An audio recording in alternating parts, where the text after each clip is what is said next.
एक छोटी सी बस्ती थी। वहाँ बहुत सारे लोग रहते थे। हर किसी के पास अपना कोई न कोई सबसे अच्छा दोस्त था। लेकिन उसी बस्ती में दो लड़के भी रहते थे। एक का नाम था रवि, जो खेल कूद में बहुत अच्छा था, और दूसरे का नाम था अमन, जो पढ़ाई लिखाई में बहुत तेज था। दोनों एक ही स्कूल में पढ़ते थे, लेकिन बचपन से ही दोनों एक दूसरे के सबसे बड़े दुश्मन थे। अगर रवि कहीं खेल रहा होता तो अमन उसे देखते ही वहाँ से चला जाता, और अगर अमन नदी में नहा रहा होता तो रवि उसे देखकर उस नदी से दूर चला जाता। दोनों को एक दूसरे की शक्ल तक पसंद नहीं थी। गाँव के लोग हमेशा कहते थे ये दोनों कभी एक दूसरे के दोस्त नहीं बन सकते। लेकिन एक शाम रवि स्कूल से घर लौट रहा था। रास्ते में उसे एक नदी दिखी तो वह कुछ देर के लिए वहाँ बैठ गया और कुछ सोचने लगा। तभी अचानक जंगल से एक बड़ा सा भालू वहाँ आ गया। रवि डर गया। उसने भागने की कोशिश की, लेकिन भालू ने उसे जोर से धक्का दिया और रवि सीधा नदी में गिर गया। रवि को तैरना नहीं आता था। वह पानी में हाथ पैर मारने लगा और जोर जोर से मदद के लिए चिल्लाने लगा, लेकिन वहाँ कोई नहीं था जो उसे बचा सके। तभी वहाँ से अमन गुजर रहा था। जैसे ही उसकी नजर रवि पर पड़ी, वह हैरान रह गया। उसने कहा, अरे ये तो मेरा दुश्मन रवि है। अमन कुछ पल के लिए रुकर सोचने लगा, फिर बिना कुछ सोचे वह सीधा नदी में कूद गया। उसने रवि को पकड़ा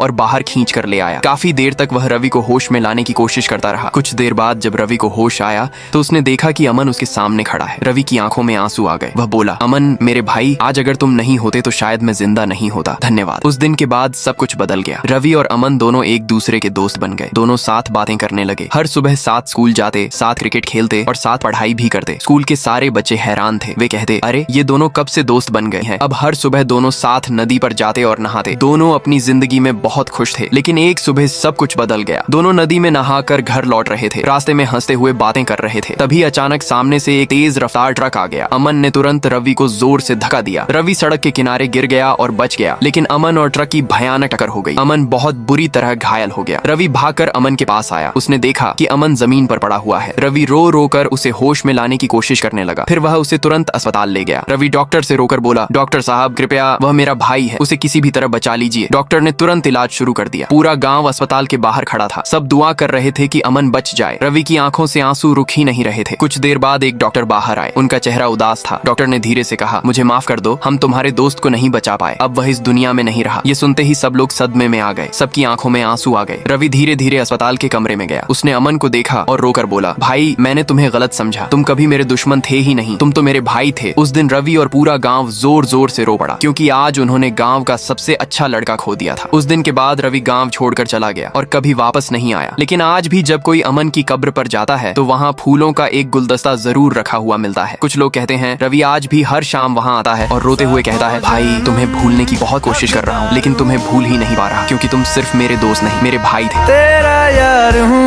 मैं।